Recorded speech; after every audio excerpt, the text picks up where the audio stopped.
Je suis heureuse de vous retrouver pour la suite de mes aventures à Mexico. En vous quittant la semaine dernière, je vous avais promis une librairie féministe. La voici. Et surtout, mon passage à la Casa Azul, la maison qui a vu naître probablement celle que je considère comme mon artiste féminine préférée, à savoir la peintre mexicaine Frida Kahlo. Les vidéos étaient interdites sur place, mais je n'ai pas résisté à vous filmer quelques images de l'extérieur. Certains m'ont dit sur les réseaux que ça leur rappelait le jardin majorel de Marrakech. Vous me direz ce que vous en pensez en commentaire.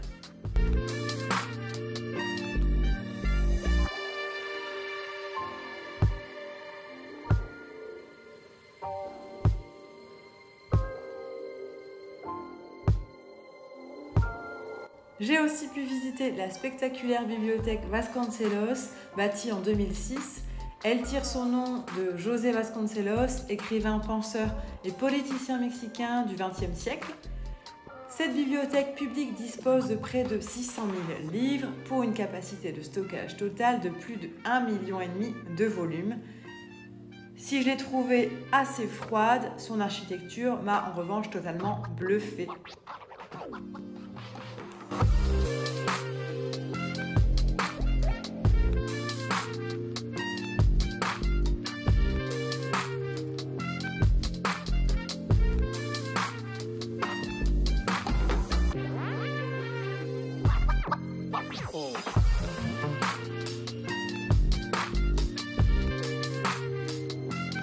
Et puis une librairie est rattachée à cette bibliothèque, je suis évidemment allée faire un tour avant mon départ.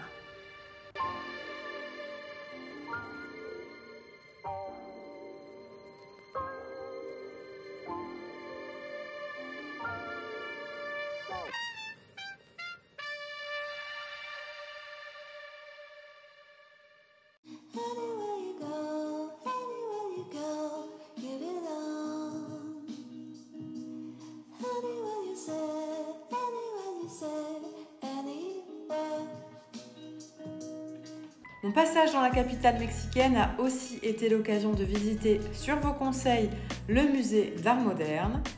Y sont présentées 4 expositions au total, mais la dernière était fermée lors de notre venue. La première salle est consacrée en ce moment à la relation entre le peintre Diego Rivera et sa dernière épouse, Emma Hurtado. Ensuite, j'ai pu découvrir pour la première fois le travail de Remedios Varo. J'ignorais l'existence de cette artiste mexicaine, pour tout vous dire, et j'ai adoré son travail.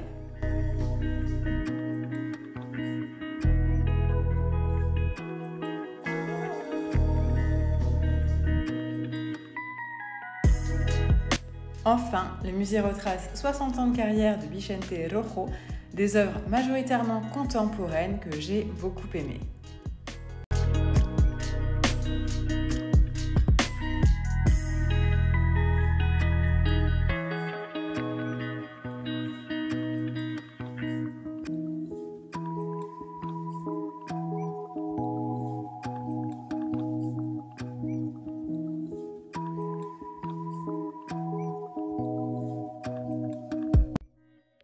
Je viens refaire un point avec vous sur mes dernières lectures. Je m'excuse par avance pour les bruits extérieurs que vous pourriez entendre.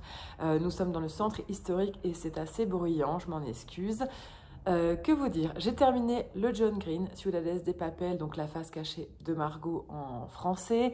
Je m'étais fixé comme objectif de le terminer avant notre départ de Mexico et ça a été chose faite, donc j'en suis ravie. Je ne l'ai plus avec moi, je vous remets la couverture ici. Je l'ai laissé à un bouquiniste dans la rue, il y en a énormément ici. Je me dis que j'ai fait plaisir à quelqu'un qui pourra le revendre et de mon côté, ça a allégé mon sac, donc c'est parfait pour tout le monde.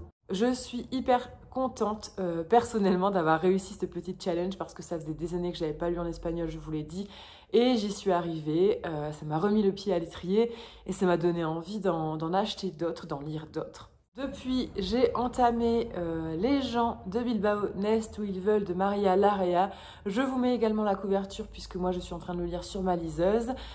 Donc là c'est en français, c'est un roman de la rentrée littéraire dont les critiques semblent complètement unanimes. Voilà, on verra ce que ça donne, j'en suis au tout début. Ensuite, j'ai reçu le service presse en version numérique, en PDF, sur ma liseuse du nouveau roman d'Adèle Bréau, qui en est à son 7e roman. Ça s'appelle Les Heures des femmes. Je vous mets la couverture ici. C'est aux éditions Jean-Claude Lattès et ça sort pour la rentrée littéraire de janvier. C'est moins connu, mais il y a une grosse rentrée littéraire chez les éditeurs en janvier. Je suis ravie de pouvoir redécouvrir la plume d'Adèle Bréau que j'avais adorée dans Haute Saison.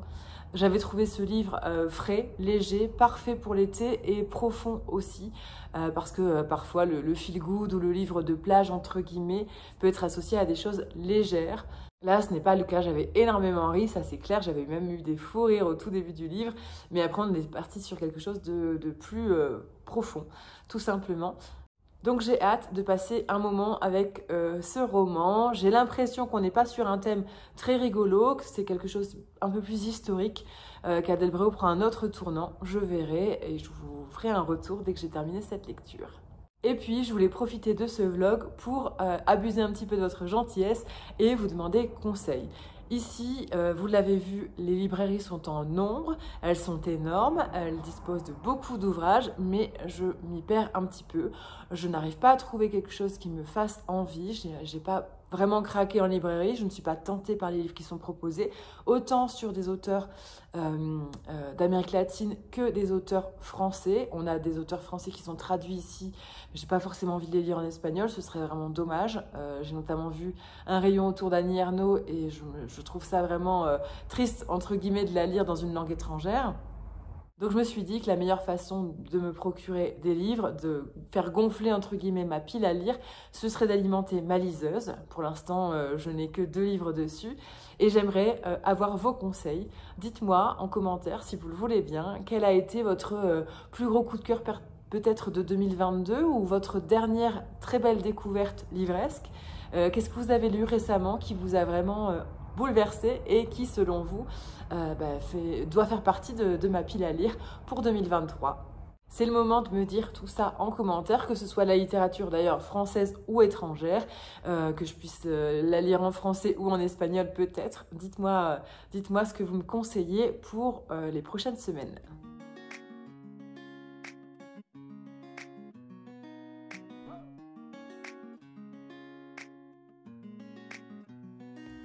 Notre dernière journée à Mexico était consacrée à la visite du musée Soumaya.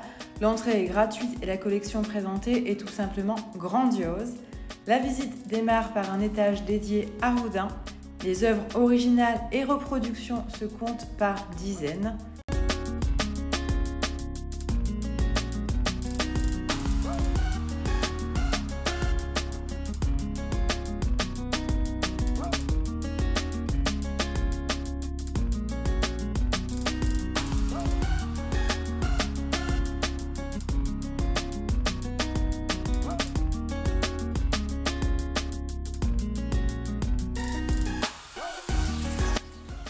Elle se poursuit ensuite à l'étage du dessous, consacré principalement aux tableaux européens des 19e et 20e siècles. On peut y voir, entre autres, Monet, Berthe Morisot, Van Gogh, Gauguin, Manet, Chagall, Modigliani, Dali, j'en passe. Un vrai bonheur personnel.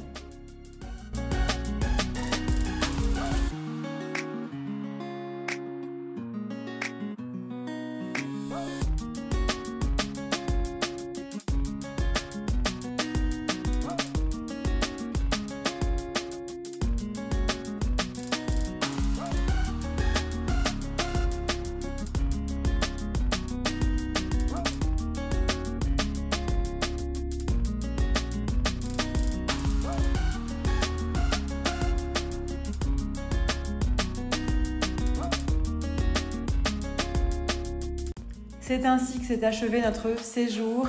Nous avons ensuite pris la route direction Puebla, où j'ai pu découvrir la plus vieille bibliothèque publique d'Amérique. Je vous donne rendez-vous la semaine prochaine pour voir ça. À bientôt!